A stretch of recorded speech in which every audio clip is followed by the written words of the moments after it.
Ja, een grote opkomst, dat maakt je goed van. Nou, ik vind het geweldig hoeveel belangstelling dat er is. Het leeft bij deze boeren, zoals ik nu ondervonden heb. En ik hoop dat ze er de nodige leer uit getroffen hebben.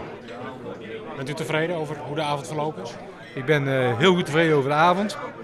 Onze volgende stap is gewoon dit volgen op de voet. En de aanbevelingen bij economische zaken naar buiten gaan brengen. Wist Krokken, was doen je het hast? Ja, nou, iedereen weet wel ongeveer wat er gebeurt.